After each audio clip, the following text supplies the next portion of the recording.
कार्य तथा ऊर्जा, वर्क एंड एनर्जी। पिछले कुछ अध्यायों में हम वस्तु की गति के वर्णन करने के तरीकों, गति का कारण, गुरुत्वाकर्षण के बारे में चर्चा कर चुके हैं। कार्य एक अन्य अवधारणा है जो हमें अनेक प्राकृतिक घटनाओं को समझाने तथा उनकी व्याख्या करने में सहायता करती है। ऊर्जा तथा शक्ति का कार्य से निकट संबंध है। इसी अध्याय में हम इन अवधारणाओं के बारे में अध्ययन करेंगे। सभी सजीव को भोजन की आवश्यकता होती है। जीवित रहने के लिए सजीवों को अनेक मूलभूत गतिविधियां करनी पड़ती है। इन गतिविधियों क्रियाकलापों को हम जैव प्रक्रम कहते हैं। इन प्रक्रमों के लिए ऊर्जा भोजन से प्राप्त होती है। कुछ अन्य क्रियाकलाप जैसे खेल, पढ़ने, लिखने, सोचने, कूदने, दौड़ने तथा साइकिल चलाने के लिए भी हमें ऊर्जा की आवश्यकता होती है। कठिन क्रियाकलापों में अधिक ऊर्जा की आवश्यकता होती है। जंतु भी क्रियाकलापों में व्यस्त रहते हैं। उदाहरण के लिए वे कूदते या दौड़ सकते हैं, उन्हें लड़ना पड़ता है, अपने शत्रु से दूर भागना पड़ता है, भोजन खोजना या आवास के लिए सुरक्षित स्थान खोजना पड़ता है। इसके अतिरिक्त कुछ जंतुओं को हम बोझा ढोने, गाड़ी खींचने या खेत जोतने के लिए उपयोग में लाते हैं। इन सभी क्रियाकलापों के लिए ऊर्जा की आवश्यकता होती है। मशीनों के बारे में सोचिए। उन मशीनों की सूची बनाइए जिनकी उपयोग आप करते हैं। उन्हें कार्य करने के लिए किस चीज की आवश्यकता होती है? कुछ इंजनों को पेट्रोल तथा डीजल की आवश्यकता क्यों होती है? सजीवों तथा मशीनों को ऊर्जा की आवश्यकता क्यों होती है? कार्य क्या है? हम अपने दैनिक जीवन में जिस रूप में कार्य शब्द का प्रयोग करते हैं और जिस रूप में हम इसे विज्ञान में उपयोग करते हैं, उनमें अंतर है। इस बात को स्पष्ट करने के लिए आइए कुछ उदाहरणों पर विचार करें। कठोर काम करने के बावजूद कुछ अधिक कार्य नहीं। कमली परीक्षा की तैयारी कर रही है। वह अध्ययन में बहुत सा समय व्यतीत करती है। वह पुस्तकें पढ़ती है, चित्र बनाती है, अपने विचारों को सुव्यवस्थित करती है, प्रश्न पत्रों को एकत्रित करती है, कक्षाओं में उपस्थित रहती है, अपने मित्रों के साथ समस्या पर विचार विमर्श करती है तथा प्रयोग करती है। इन क्रियाकलापों पर वह बहुत सी ऊर्जा व्यय करती है। सामान्य बोलचाल में वह कठोर काम कर रही है। यदि हम कार्य को वैज्ञानिक परिभाषा के अनुसार देखें तो इसे कठोर काम में बहुत थोड़ा कार्य सम्मिलित है। आप एक बहुत बड़ी चट्टान को धकेलने के लिए कठोर परिश्रम कर रहे हैं। मान लीजिए आपके सारे प्रयत्नों के बावजूद चट्टान नहीं हिलती। आप पूर्णतः थक चुके हैं, तथापि आपने चट्टान पर कोई कार्य नहीं किया क्योंकि चट्टान में कोई विस्थापन नहीं हुआ। आप अपने सिर पर एक भारी बोझ रखकर कुछ मिनट के लिए बिना हिले डुले खड़े हैं। आप थक जाते हैं। आपने प्रयास किया है तथा आपने बहुत सी ऊर्जा व्यय की है। क्या आप बोझे पर कुछ कार्य कर रहे हैं? हम विज्ञान में जिस प्रकार कार्य शब्द का अर्थ समझते हैं उसी रूप में इस स्थिति में कार्य नहीं किया गया। प्राकृतिक दृश्य को देखने के लिए आप सीढ़ियों पर चढ़ना, इमारत की ऊपरी मंजिल पर पहुंच जाते हैं। आप एक ऊंचे पेड़ पर भी चढ़ सकते हैं। वैज्ञानिक परिभाषा के अनुसार इन क्रियाकलापों में बहुत सा कार्य निहित है। अपने दैनिक जीवन में हम किसी भी लाभदायक शारीरिक या मानसिक परिश्रम को कार्य समझते हैं। कुछ क्रियाकलापों जैसे मैदान में खेलना, मित्रों से बातचीत करना, किसी धुन को गुनगुनाना, किसी चलचित्र सिनेमा को देखना, किसी समारोह में सम्मिलित होना को कभी कभी कार्य नहीं समझा जाता। कार्य क्या होता है इस बात पर निर्भर है कि हम उसे कैसे परिभाषित करते हैं। विज्ञान में हम कार्य शब्द के विभिन्न प्रकार से प्रयोग तथा परिभाषित करते हैं। इसे जानने के लिए आइए निम्न क्रियाकलाप करें। क्रियाकलाप 11.1 उपरोक्त अनुच्छेद में हमने अनेक ऐसी क्रियाकलापों की चर्चा की जिन्हें प्रायः हम अपने दैनिक जीवन में कार्य मानते हैं। इनमें से प्रत्येक क्रियाकलाप के लिए निम्नलिखित प्रश्नों का उत्तर दीजिए। किसी वस्तु पर कार्य किया गया, किसी वस्तु पर क्या घटित हो रहा है, कार्य कौन सा क्या कर रहा है, कार्य का वैज्ञानिक की संकल्पना। विज्ञान की दृष्टि से हम कार्य को किस प्रकार देखते हैं, परिभाषित करते हैं, यह समझने के लिए आइए कुछ स्थितियों पर विचार करें। किसी सतह पर रखे एक गुटके को धकेलें। गुटका कुछ दूरी तय करता है। आपने गुटके पर कुछ बल लगाया जिससे गुटका विस्थापित हो गया। इस स्थिति में कार्य हुआ, एक लड़की किसी टाली को खींचती है और टाली कुछ दूर तक चलती है। लड़की ने टाली पर बल लगाया और वो विस्थापित हुई, इसीलिए किया कार्य किया गया। एक पुस्तक को किसी ऊंचाई पर उठाइए, ऐसा करने के लिए आपको बल लगाना पड़ेगा। पुस्तक ऊपर उठती है, पुस्तक पर एक बल लगाया गया तथा पुस्तक गतिमान हुई, इसीलिए कार्य किया गया। उपरोक्त स्थिति को ध्यानपूर्वक देखने से ज्ञात होता है कि कार्य करने के लिए दो दशाओं का होना आवश्यक है। वस्तु पर कोई बल लगाना चाहिए तथा वस्तु विस्थापित होना चाहिए। यदि इनमें से कोई भी दशा पूरी नहीं होती तो कार्य नहीं किया गया। विज्ञान में हम कार्य को इसी दृष्टि से देखते हैं। एक बैल किसी गाड़ी को खींच रहा है, गाड़ी चलती है, गाड़ी पर एक बल लग रहा है तथा गाड़ी कुछ दूरी चली है। क्या आपके विचार में इस स्थिति में कार्य किया गया? क्रियाकलाप 11.2।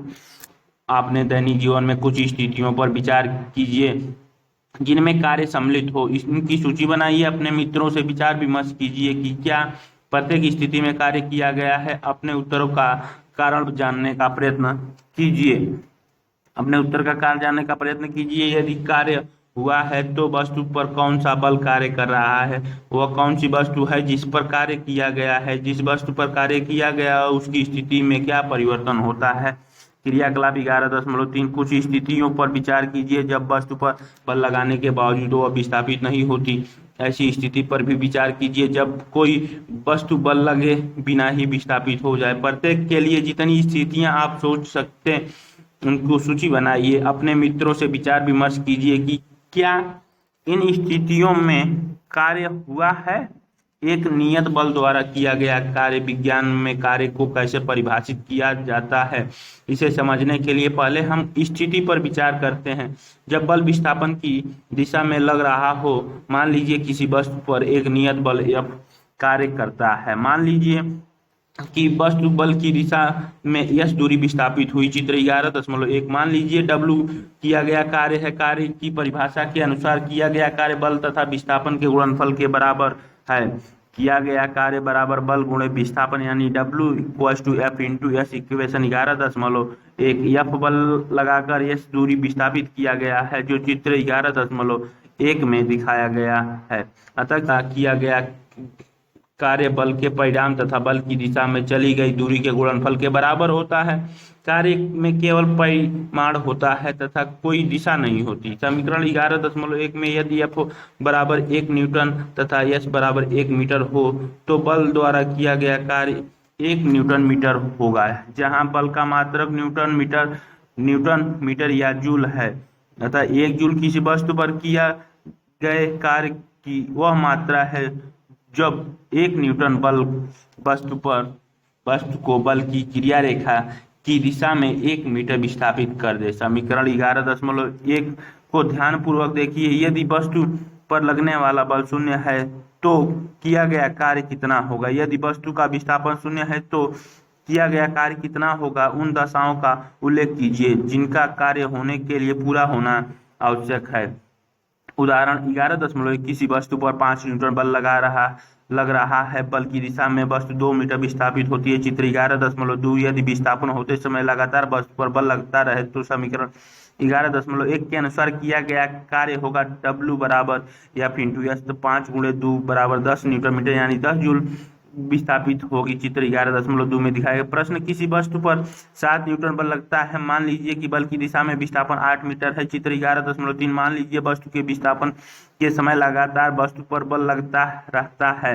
इस स्थिति में किया गया कार्य कितना होगा। 8 मीटर की दूरी से 7 न्यूटन बल लगाकर विस्थापित किया जाता है तो 8 7 जा 56 जूल होगा। एक अन्य स्थिति पर विचार करें जिसमें बल तथा विस्थापन एक ही दिशा में है।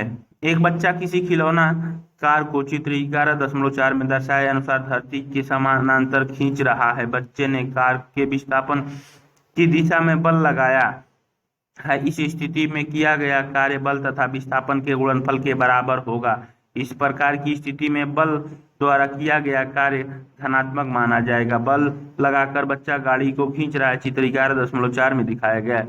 अब एक स्थिति पर विचार करें जिसमें कि एक वस्तु समान वेग से किसी नियत दिशा में गति कर रही है और उस पर विपरीत दिशा में एक अवमंदन बल F आरोपित किया जाता है, अर्थात दोनों दिशाओं के बीच 180 अंश का कोण बन रहा है। माना कि वस्तु यश दूरी के विस्थापन के पश्चात रुक जाती है।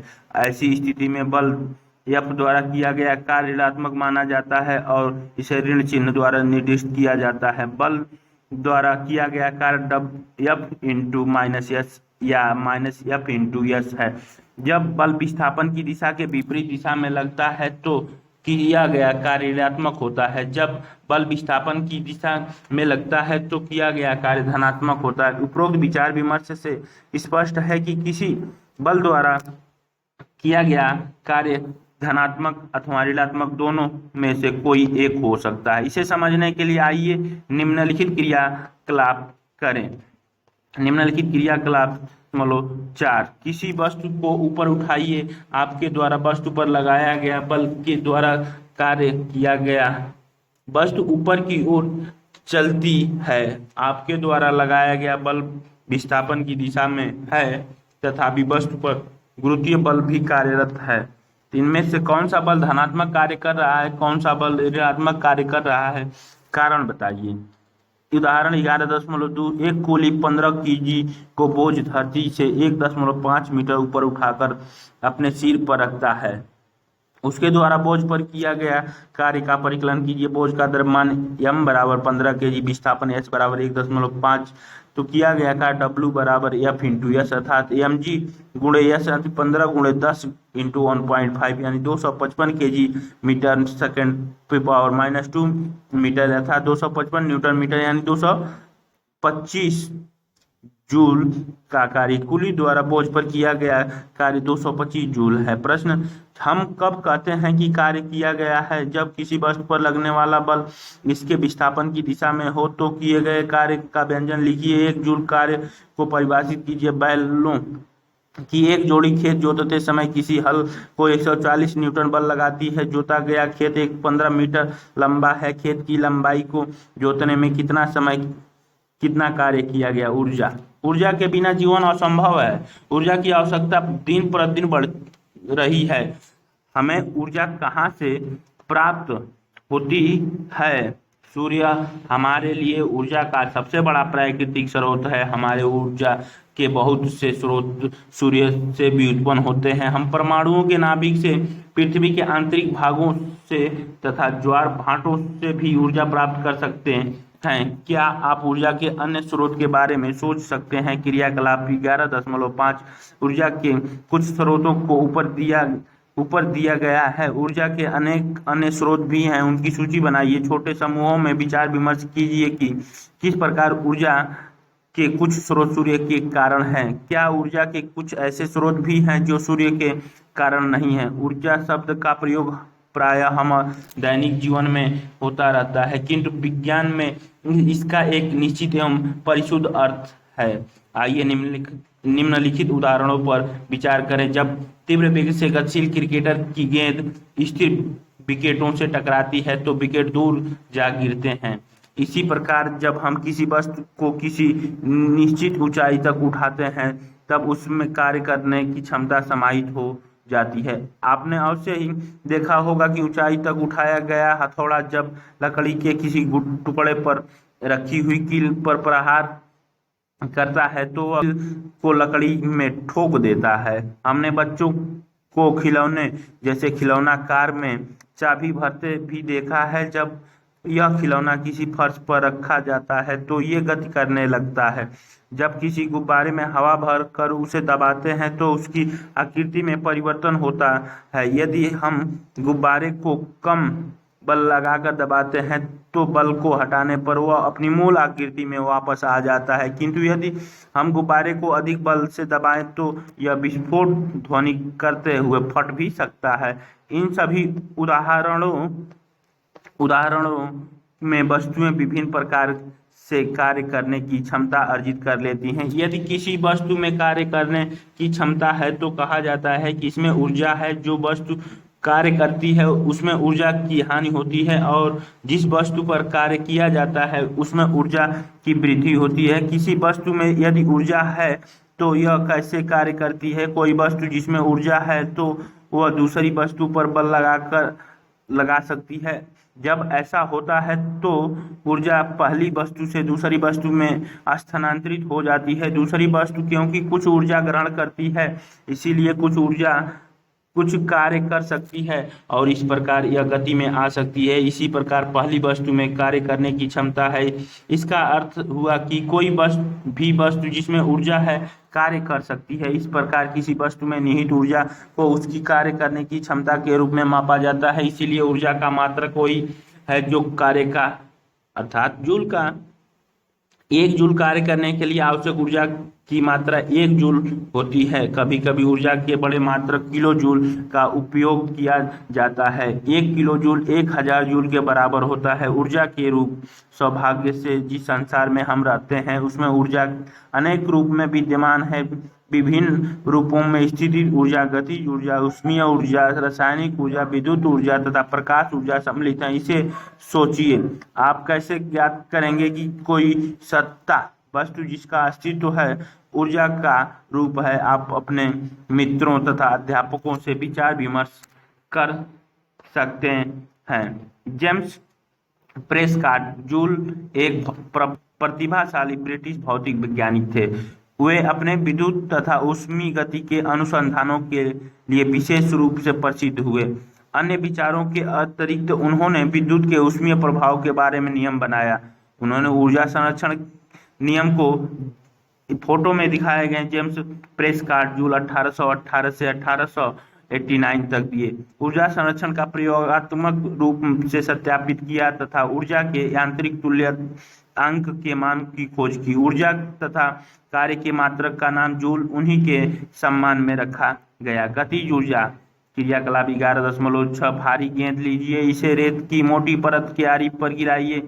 गीले रेत की सतह अच्छा कार्य करेगी। गेंद को रेत पर लगभग 25 सेंटीमीटर की ऊंचाई से गिराइए। गेंद रेत में एक गर्त यानी गड्ढा बना देती है। क्रियाकलाप को 50 सेंटीमीटर, 1 मीटर तथा 1.5 मीटर की ऊंचाई से गेंद को गिराकर दोहराइए। सुनिश्चित कीजिए कि सभी गर्त सुस्पष्ट दिखाई दें। गेंद को गिराने की ऊंचाई के अनुसार सभी गर्तों पर निशान लगाएं। उनकी गहराई की तुलना करें। इनमें से कौन सी गर्त सबसे अधिक गहरी है, कौन सा गड्ढा सबसे अधिक उथला है, ऐसा क्यों, गेंद ने किस कारण से गहरा गड्ढा बनाया। विचार विमर्श कीजिए तथा विश्लेषण कीजिए। क्रियाकलाप 11.7। चित्र 11.5 के अनुसार उपकरण सज्जित कीजिए। एक ज्ञात द्रव्यमान के लकड़ी के गुटके को ये चित्र में दिखाया गया है। 11.5 टाली के समान किसी सुविधाजनक निश्चित दूरी पर रखिए। पलड़े पर एक ज्ञात द्रव्यमान रखिए जिससे कि टाली गतिमान हो जाए। टाली आगे चलती है तथा लकड़ी के गुटके से टकराती है। मेज पर एक अवरोधक इस प्रकार लगाइए कि गुटके से टकराने के पश्चात टाली वहीं रुक जाए। गुटका विस्थापित हो जाता है। गुटके के विस्थापन को मापिए। इसका अर्थ हुआ कि जैसे ही गुटके ने ऊर्जा ग्रहण की, टाली द्वारा गुटके पर कार्य किया गया। यह ऊर्जा कहाँ से आई? पलड़े पर रखे द्रव्यमान को बढ़ाकर इसे प्रयोग को दोहराइए। किस अवस्था में विस्थापन अधिक है, किस अवस्था में किया गया कार्य अधिक होगा। इस क्रियाकलाप में गतिशील टाली कार्य करती है तो इसमें ऊर्जा विद्यमान है। एक चलती हुई वस्तु कार्य कर सकती है। एक तेज चलती हुई वस्तु अपने सदृश अपेक्षा के धीमी चलती हुई वस्तु से अधिक कार्य कर सकती है। एक गतिशील गोली, बहती हुई हवा, घूमता हुआ पहिया, एक गतिशील पत्थर, ये सभी कार्य कर सकते हैं। गोली लक्ष्य को कैसे भेद पाती है, बहता हुआ हवा पवन चक्की की पंखुड़ियों को कैसे घुमा पाती है। गतिशील वस्तुओं में ऊर्जा होती है। गिरता हुआ नारियल गतिशील कार, लुढ़कता हुआ पत्थर, उड़ता हुआ हवाई जहाज, बहता हुआ जल, पानी, बहती हुई हवा, दौड़ता हुआ खिलाड़ी, आज सभी में गति ऊर्जा विद्यमान है। संक्षेप में किसी वस्तु में उसकी गति के कारण निहित ऊर्जा को गतिज ऊर्जा कहते हैं। किसी वस्तु की गतिज ऊर्जा उसकी चाल के साथ बढ़ती है। किसी गतिशील वस्तु में उसकी गति के कारण कितनी ऊर्जा निहित होती है। परिभाषा के अनुसार हम कह सकते हैं कि किसी निश्चित वेग से गतिशील वस्तु की गतिज ऊर्जा उस वस्तु पर इस वेग को प्राप्त करने के लिए किए गए कार्य के बराबर है। आइए अब किसी वस्तु की गतिज ऊर्जा को एक समीकरण के रूप में व्यक्त करें। मान लीजिए यम द्रव्यमान की एक वस्तु एक समान वेग u से गतिशील है। अब मान लीजिए जब इस पर एक नियत बल F विस्थापित की दिशा में लगता है तो वस्तु s दूरी तक विस्थापित हो जाती है। समीकरण 11.1 से किया गया कार्य W Fs के बराबर होगा। वस्तु पर किए गए कार्य के कारण इसके वेग में परिवर्तन होगा। मान लीजिए कि इसका वेग u से v हो जाता है। मान लीजिए उत्पन्न हुए त्वरण का मान a है। अनुभाग 8.5 हमने गति के 3 समीकरणों के बारे में अध्ययन किया है। एक समान त्वरण a से गतिशील किसी वस्तु के प्रारंभिक वेग u, अंतिम वेग v तथा विस्थापन s के बीच निम्न संबंध है। v² - u² बराबर 2a। यस इक्वेशन 8.7 या s बराबर v² - u²/2a इक्वेशन 11.2। अनुभाग 9.4 से हम ज्ञात है कि F बराबर ma। इसी प्रकार समीकरण 11.2 को समीकरण 11.1 में रखने पर बल F द्वारा किया गया कार्य को लिख सकते हैं। W बराबर ma × v² - u²/2a अथवा v² - u²/2a। W बराबर 1/2m v² - u²। यदि वस्तु की गति अपनी विराम अवस्था से प्रारंभ होती है तो u बराबर 0, तब भी W बराबर 1/2m v²। 11.4 इक्वेशन। यह स्पष्ट है कि किया गया कार्य वस्तु की गतिज ऊर्जा में परिवर्तन के बराबर है। यदि u बराबर 0 तो किया गया कार्य 1/2m v²। अतः यम द्रव्यमान की एक समान वेग v से गतिशील वस्तु की गतिज ऊर्जा का मान e के 1/2m v² इक्वेशन 11.5। उदाहरण 11.3 15 kg द्रव्यमान की एक वस्तु 4 मीटर पर सेकंड के एक समान वेग से गतिशील है। वस्तु की गतिज ऊर्जा कितनी होगी? वस्तु का द्रव्यमान 15 kg, वेग 4 मीटर पर सेकंड। समीकरण 11.5 से E के 1/2m v² से तो 1/2 15 × 4 × 4 अर्थात 120 जूल। अतः वस्तु की गतिज ऊर्जा 120 जूल है। उदाहरण 11.4 यदि किसी कार्य का द्रव्यमान 1500 kg है तो उसका वेग 30 किमी पर आवर से 60 किमी पर आवर तक बढ़ाने में कितनी कार्य करना पड़ेगा? द्रव्यमान कार का m बराबर 1500 kg, प्रारंभिक वेग u बराबर 30 किमी पर आवर, v बराबर किमी पर आवर्स को चेंज कर लिया 30 × 1000 डिवाइड बाई 60 × 60 अर्थात 25/3 मीटर पर सेकेंड। इसी प्रकार कार का अंतिम वेग v बराबर 60 किमी पर आवर्स अर्थात 50 डिवाइड बाई 3 मीटर पर सेकेंड। इसी प्रकार कार का प्रारंभिक गतिज ऊर्जा E के I = 1/2 u² अर्थात 1/2 1500 kg × 25/3 मीटर पर सेकेंड का होल स्क्वायर यानी 15,625 0 डिवाइड बाई 3 जूल। इसी प्रकार कार का अंतिम गतिज ऊर्जा E के F = 1/2 1500 × 50/3 मीटर पर सेकेंड का होल स्क्वायर यानी 625 000 डिवाइड बाई 3 जूल। अतः किया गया कार्य गतिज ऊर्जा में परिवर्तन E के F माइनस E के I अर्थात 15,625 जूल होगा। प्रश्न, किसी वस्तु की गतिज ऊर्जा क्या होती है? किसी वस्तु की गतिज ऊर्जा के लिए व्यंजक लिखो। 5 मीटर पर सेकंड के वेग से गतिशील किसी m द्रव्यमान की वस्तु की गतिज ऊर्जा 25 जूल है। यदि इसके वेग को 2 गुना कर दिया जाए तो इसकी गतिज ऊर्जा कितनी हो जाएगी? यदि इसके वेग को 3 गुना बढ़ा दिया जाए तो इसकी गतिज ऊर्जा कितनी हो जाएगी? स्थितिज ऊर्जा क्रियाकलाप 11.8। एक रबड़ बैंड रबड़ का छल्ला लीजिए, इसके एक सिरे को पकड़कर दूसरे सिरे से खींचिए, छल्ला खींचा जाता है। छल्ले के एक सिरे को छोड़िए, क्या होता है? छल्ला अपनी प्रारंभिक लंबाई प्राप्त करने का प्रयत्न करेगा। स्पष्ट है कि छल्ले ने अपनी खींची हुई स्थिति में कुछ ऊर्जा उपार्जित कर ली। खींचने पर यह ऊर्जा किस प्रकार उपार्जित कर लेता है? क्रियाकलाप 11.9। एक सिलिंग लीजिए, निम्न चित्र को दर्शाए अनुसार अपने मित्र से इसके एक सिरे को पकड़ने के लिए कहिए। आप दूसरे सिरे को पकड़िए तथा अपने मित्र को दूर चले जाइए। अब आप श्रृंखली को छोड़ दीजिए। क्या होता है? खींचने पर श्रृंखली की ने इस प्रकार ऊर्जा उपार्जित की। एक संपीड़ित करने पर भी श्रृंखली ऊर्जा उपार्जित करेगा। क्रियाकलाप 11.10। एक खिलौना कार लीजिए, इसमें चाबी भरिए, कार को जमीन पर रखिए, क्या ये चलती है? इसने ऊर्जा कहाँ से उपार्जित की? क्या उपार्जित ऊर्जा चाबी द्वारा भरे गए लेप्टनों की संख्या पर निर्भर करती है? आप इसकी जांच कैसे कर सकते हैं? क्रियाकलाप 11.11। किसी वस्तु को एक निश्चित ऊंचाई तक उठाइए, वस्तु अब कार्य कर सकती है, छोड़ने पर यह नीचे गिरने लगती है। इसका अर्थ है कि इसने कुछ ऊर्जा उपार्जित कर ली। अधिक ऊंचा उठाने पर यह अधिक कार्य कर सकती है और इस प्रकार इसमें अधिक ऊर्जा विद्यमान हो जाती है। इसे ऊर्जा कहाँ से प्राप्त होती है? सोचिए तथा विचार विमर्श कीजिए। उपरोक्त परिस्थितियों में वस्तु पर किए गए कार्य के कारण इसमें ऊर्जा संचित हो जाती है। किसी वस्तु के स्थानांतरित की गई ऊर्जा इसमें स्थितिज ऊर्जा के रूप में संचित रहती है। यदि यह वस्तु की चाल या वेग में परिवर्तन करने के लिए उपयोग में नहीं आती है, वस्तु कार्य करने के लिए स्थिति प्राप्त कर लेती है। जब आप किसी रबड़ बैंड को खींचते हैं तो आप कुछ ऊर्जा स्थानांतरित करते हैं। बैंड में स्थानांतरित की गई ऊर्जा उसमें स्थिति ऊर्जा के रूप में संचित हो जाती है। किसी खिलौना कार से चाबी भरते समय आप कार्य करते हैं, इसके अंदर कमानी में स्थानांतरित की गई ऊर्जा स्थिति ऊर्जा के रूप में संचित हो जाती है। किसी वस्तु द्वारा इसकी स्थिति अथवा विन्यास में परिवर्तन के कारण प्राप्त ऊर्जा को स्थिति ऊर्जा कहते हैं। क्रियाकलाप 11.12। बांस की एक खपची लीजिए और इससे चित्र 11.6 में दिखाए अनुसार एक धनुष बनाइए। किसी हल्की डंडी का एक तीर बनाइए। तीर का एक सिरा धनुष को तानिए, डोरी पर रखिए।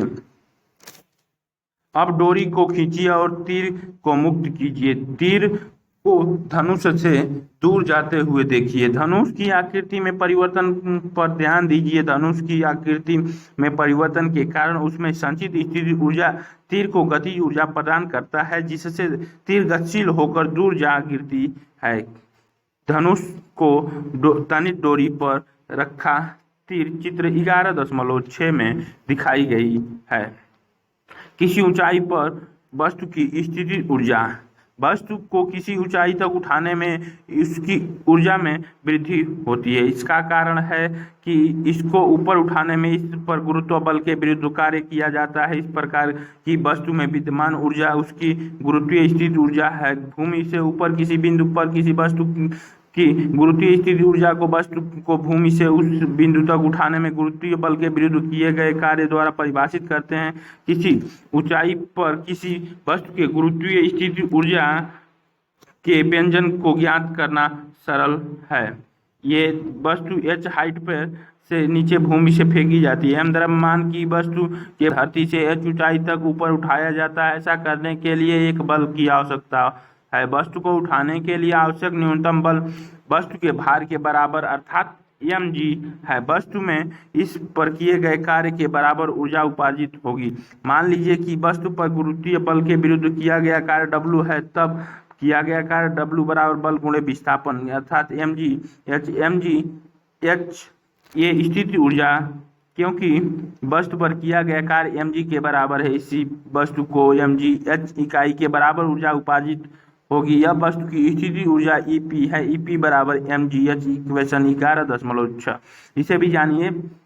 वस्तु की किसी ऊंचाई पर स्थिति ऊर्जा भूमि तल या उसके द्वारा चुने गए शून्य तल पर निर्भर है। किसी वस्तु के लिए दी हुई स्थिति के लिए एक तल के सापेक्ष स्थिति ऊर्जा का कोई विशेष मान हो सकता है और किसी दूसरे तल के सापेक्ष स्थिति ऊर्जा का कोई दूसरा मान हो सकता है। यह ध्यान देने योग्य बात है कि गुरुत्वीय बल द्वारा किया गया कार्य वस्तु की प्रारंभिक तथा अंतिम स्थितियों की ऊर्ध्वाधर ऊंचाई के अंतर पर निर्भर है, न कि उस रास्ते पर जिस पर किसी की वस्तु ने गति की है। चित्र 11.8 में एक ऐसी स्थिति दिखाई गई है जहां एक गुटका स्थिति A से स्थिति B तक दो विभिन्न पथों से पहुंचा गया है। मान लीजिए कि ऊंचाई AB बराबर h है। दोनों ही स्थितियों में वस्तु पर किया गया कार्य mgh होगा। B बी से ए तक पहुंचने में एच हाइट तक, अब फिर से बी से पथ 2 से ए से पहुंचने के लिए चित्र 11.8 में दिखाई गई। उदाहरण के लिए 11.5 10 केजी द्रव्यमान की एक वस्तु को धरती से 6 मीटर की ऊंचाई तक उठाया गया है। 6 मीटर की ऊंचाई तक उठाया गया है। इस वस्तु में विद्यमान ऊर्जा का परिकलन कीजिए। जी का मान 9.8 रखिए। वस्तु का द्रव्यमान m बराबर 10 kg है। विस्थापन ऊंचाई h बराबर 6 मीटर और गुरुत्वीय त्वरण 9.8 मीटर पर सेकंड स्क्वायर। समीकरण 11.6 से स्थित ऊर्जा mgh होती है 10 गुणे 10 9.8 गुणे 6 यानी 588 जूल। स्थिति ऊर्जा 588 जूल है। उदाहरण 11.6 12 केजी द्रव्यमान की एक वस्तु धरती से एक निश्चित ऊंचाई पर स्थित है। यदि वस्तु की स्थिति ऊर्जा 480 जूल है तो वस्तु की धरती के सापेक्ष ऊंचाई ज्ञात कीजिए। दिया है परिकलन से सरलता के लिए जी का मान 10 मीटर पर सेकंड है। वस्तु का द्रव्यमान m बराबर 12 केजी। स्थिति ऊर्जा EP equal 480 joule. EP equal to mgh अर्थात 480 जूल बराबर 12 KG into 10 metre per second square into h अर्थात h बराबर 480/120 यानी 4 मीटर हाइट। वस्तु 4 मीटर की ऊंचाई पर स्थित है। क्या ऊर्जा के विभिन्न रूप परस्पर परिवर्तनीय हैं? क्या हम ऊर्जा का एक रूप से दूसरे रूप में रूपांतरण कर सकते हैं? प्राकृतिक में हमें ऊर्जा रूपांतरण के अनेक उदाहरण देखने को मिलते हैं। क्रियाकलाप 11.13 छोटे समूह में बैठी एक प्राकृतिक में ऊर्जा रूपांतरण की विभिन्न विधियों पर विचार करें। अपने समूह में निम्न प्रश्नों के बारे में विचार विमर्श कीजिए। हरे पौधे खाना कैसे बनाते हैं? उन्हें ऊर्जा कहाँ से प्राप्त होती है? वायु एक स्थान से दूसरे स्थान को क्यों बहती है? कोयला तथा पेट्रोलियम जैसे ईंधन कैसे बने हैं? किसी प्रकार के ऊर्जा रूपांतरण जल चक्र को बनाए रखते हैं। क्रियाकलाप 11.14 अनेक मानव क्रियाकलाप तथा हमारे द्वारा उपयोग किए जाने वाले जुगतों में ऊर्जा रूपांतरण सम्मिलित है। इसी प्रकार के क्रियाकलापों तथा जुगतों की एक सूची बनाइए। प्रत्येक क्रियाकलाप या जुगतों में जगत में पहचानिए कि किस प्रकार की ऊर्जा रूपांतरण हो रही है। ऊर्जा संरक्षण का नियम क्रियाकलाप 11.13 तथा 11.14 में हमने सीखा कि ऊर्जा का एक रूप से दूसरे रूप में परिवर्तन हो सकती है। इस प्रक्रिया में निकाय की कुल ऊर्जा का क्या हुआ? ऊर्जा रूपांतरण की अवस्था में निकाय की कुल ऊर्जा अपरिवर्तित रहती है। यह ऊर्जा संरक्षण के नियमानुसार है। इस नियम के अनुसार ऊर्जा केवल एक रूप से दूसरे रूप में परिवर्तित हो सकती है, न तो इसकी उत्पत्ति की जा सकती है और न ही विनाश। रूपांतरण के पहले व रूपांतरण के पश्चात कुल ऊर्जा सदैव अचर रहती है। ऊर्जा संरक्षण का नियम प्रत्येक स्थिति तथा सभी प्रकार के रूपांतरण में मान्य है। एक सरल उदाहरण पर विचार कीजिए। मान लीजिए कि m द्रव्यमान की एक वस्तु h ऊंचाई से स्वतंत्रता पूर्वक गिराई जाती है। प्रारंभ में स्थितिज ऊर्जा mgh है तथा गतिज ऊर्जा शून्य है। गतिज ऊर्जा शून्य क्यों है? यह शून्य है क्योंकि इसका प्रारंभिक वेग शून्य है। इसी प्रकार वस्तु की कुल ऊर्जा mgh है। जब यह वस्तु गिरती है तो इसकी स्थिति ऊर्जा गति ऊर्जा में परिवर्तित होगी। यदि किसी दिए हुए क्षण पर वस्तु का वेग v है तो गतिज ऊर्जा 1/2 mv² होगी। वस्तु जैसे जैसे नीचे गिरती है इसकी स्थिति ऊर्जा कम होती जाती है तथा गतिज ऊर्जा बढ़ती जाती है। जब वस्तु धरती पर पहुंचने वाली होती है तो h बराबर 0 होगा तथा इस अवस्था में वस्तु का अंतिम वेग भी अधिकतम हो जाएगा। इसीलिए अब गतिज ऊर्जा अधिकतम तथा स्थिति ऊर्जा न्यूनतम होगी। तथापि सभी बिंदुओं पर वस्तु की स्थिति ऊर्जा तथा गतिज ऊर्जा का योग समान रहता है, अर्थात स्थिति ऊर्जा प्लस गतिज ऊर्जा बराबर अचर या mgh प्लस 1/2 mv² बराबर अचर 11.7 इक्वेशन नंबर बन जाता है। किसी वस्तु की गतिज ऊर्जा तथा स्थिति ऊर्जा का योग उसकी कुल यांत्रिक ऊर्जा है। हम देखते हैं कि किसी पिंड के मुक्त रूप से गिरते समय इसके पथ में किसी बिंदु पर स्थिति ऊर्जा में जितनी कमी होती है गति ऊर्जा में उतनी ही वृद्धि हो जाती है। यहाँ पिंड की गति पर वायु प्रतिरोध के प्रभाव आदि के उपेक्षा की गई है। इस प्रकार गुरुत्वीय स्थिर ऊर्जा का गतिज ऊर्जा में निरंतर रूपांतरण हो रहा है। क्रियाकलाप 11.15 20 केजी द्रव्यमान का कोई पिंड 4 मीटर की ऊंचाई से मुक्त रूप से गिराया जाता है। निम्न सारणी के अनुसार प्रत्येक स्थिति में स्थितिज ऊर्जा तथा गतिज ऊर्जा की गणना करें। सारणी में रिक्त स्थानों को भरिए। सारणी में रिक्त स्थानों को भरिए। ऊंचाई जहां पर पिंड स्थित है, स्थितिज ऊर्जा, गतिज ऊर्जा EP प्लस EK, EP बराबर mgh, EK बराबर 1/2 mv²। सब जूल जूल में द्रव्यमान पिंड स्थित है। m बराबर 4 3 2 1 रखिए। भूमि से ऊपर, ठीक ऊपर लीजिए।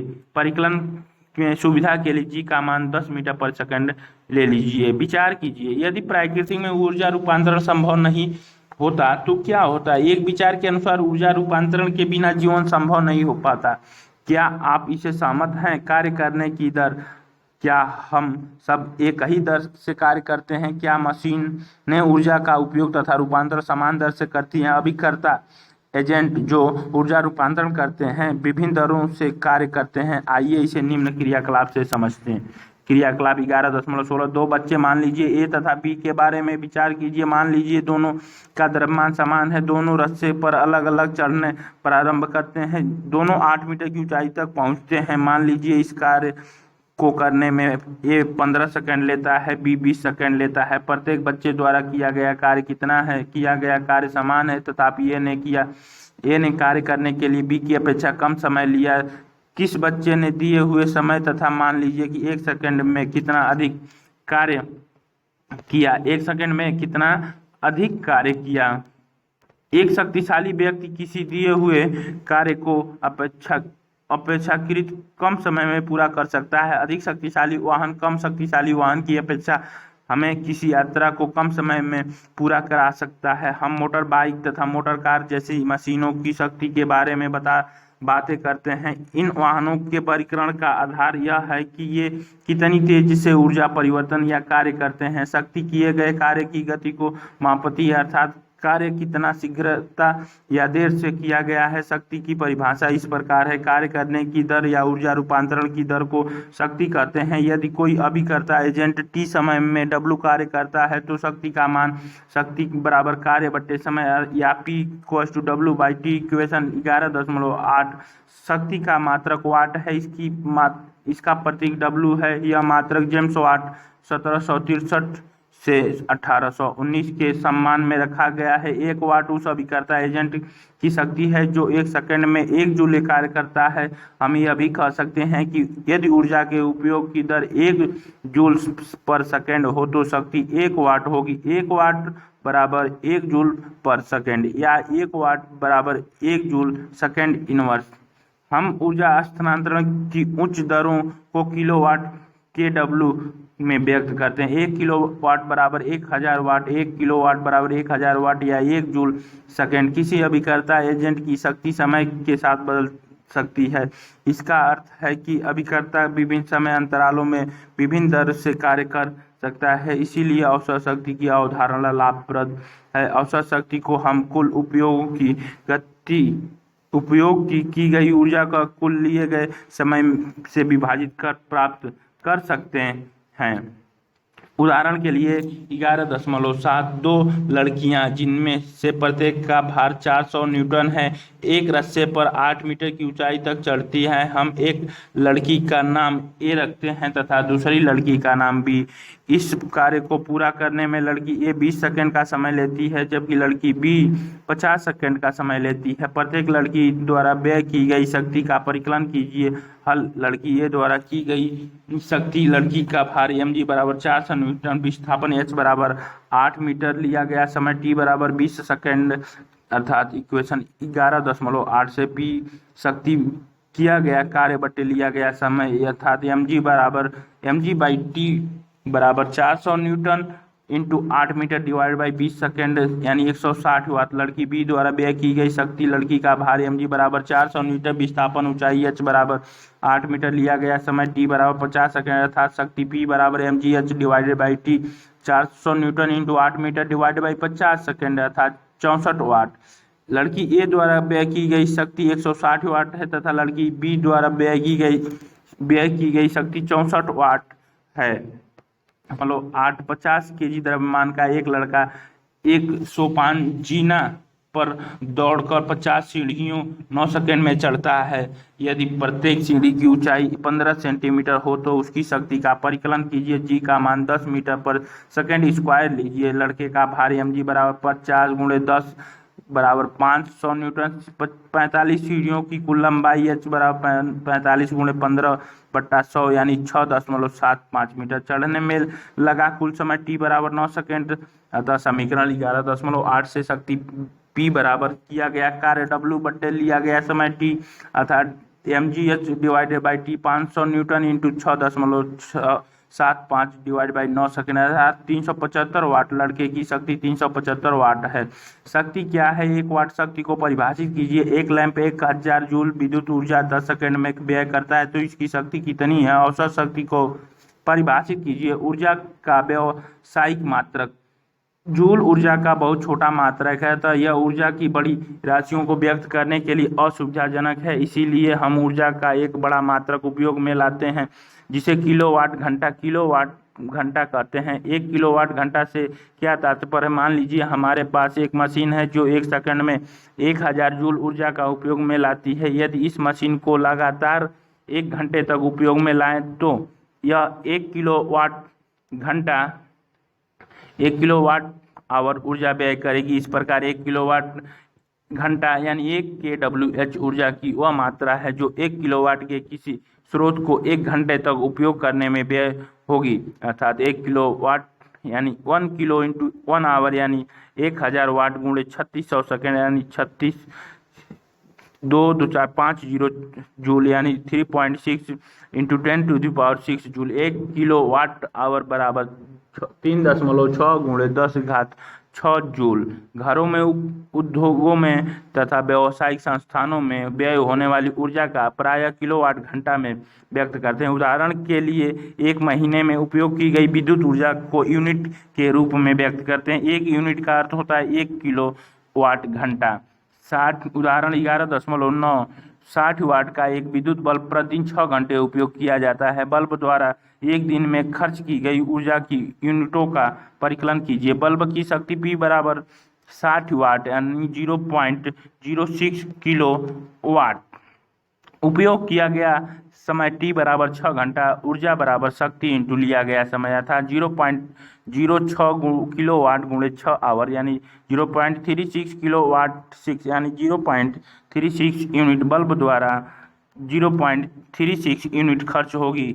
क्रियाकलाप 11.17 अपने घर में विद्युत परिपथ में लगे विद्युत मीटर को ध्यान पूर्वक देखिए। इसके लक्षणों की बारीकी से परीक्षण कीजिए। प्रतिदिन प्रातः तथा साय 6:30 बजे मीटर की पाठ्यांक नोट कीजिए। इस क्रियाकलाप को लगभग 1 सप्ताह तक कीजिए। दिन के समय कितनी यूनिट व्यय होती है, रात के समय कितनी यूनिट व्यय होती है। अपने परीक्षण को सारणीबद्ध कीजिए। अपने आंकड़ों से निष्कर्ष निकालिए। अपने परीक्षण की तुलना विद्युत के मासिक बिल में दिए गए विवरणों से कीजिए। किन्हीं विशेष विद्युत उपकरणों द्वारा व्यय होने वाली विद्युत ऊर्जा का आकलन भी किया जा सकता है। इसके लिए विभिन्न उपकरणों के ज्ञात वाटेज तथा उनके उपयोग के समयों को सारणीबद्ध कर किया जा सकता है। आपने क्या सीखा? किसी पिंड पर किया गया कार्य उस पर लगाए गए बल के परिणाम व बल की दिशा में उसके द्वारा की गई दूरी के गुणनफल से परिभाषित होता है। कार्य का मात्रक जूल है अर्थात 1 जूल बराबर 1 न्यूटन गुणे 1 मीटर। किसी पिंड का विस्थापन 0 है तो बल द्वारा उस पिंड पर किया गया कार्य 0 होगा। किसी वस्तु में कार्य करने की क्षमता हो तो यह कहा जाता है कि उसमें ऊर्जा है। ऊर्जा का मात्रक वही होता है जो कार्य का होता है। किसी गतिमान पिंड में उसकी गति के कारण ऊर्जा को गतिज ऊर्जा कहते हैं। v वेग से गतिशील m द्रव्यमान की वस्तु की गतिज ऊर्जा 1/2 mv² के बराबर होती है। वस्तु द्वारा उसकी स्थिति अथवा आकृति में परिवर्तन के कारण प्राप्त ऊर्जा को स्थितिज ऊर्जा कहते हैं। पृथ्वी के तल से h ऊंचाई तक उठाई गई वस्तु m द्रव्यमान की वस्तु का गुरुत्वीय स्थिति ऊर्जा mgh होगा। ऊर्जा संरक्षण के नियम के अनुसार ऊर्जा का केवल एक रूप से दूसरे रूप में रूपांतरण हो सकता है, इसीलिए न तो उत्पत्ति की जा सकती है और न ही विनाश। रूपांतरण के पहले व रूपांतरण के पश्चात कुल ऊर्जा सदैव अचर रहती है। प्राकृतिक में ऊर्जा विभिन्न रूप में विद्यमान रहती है, जैसे गतिज ऊर्जा, स्थितिज ऊर्जा, ऊष्मीय ऊर्जा, रासायनिक ऊर्जा आदि।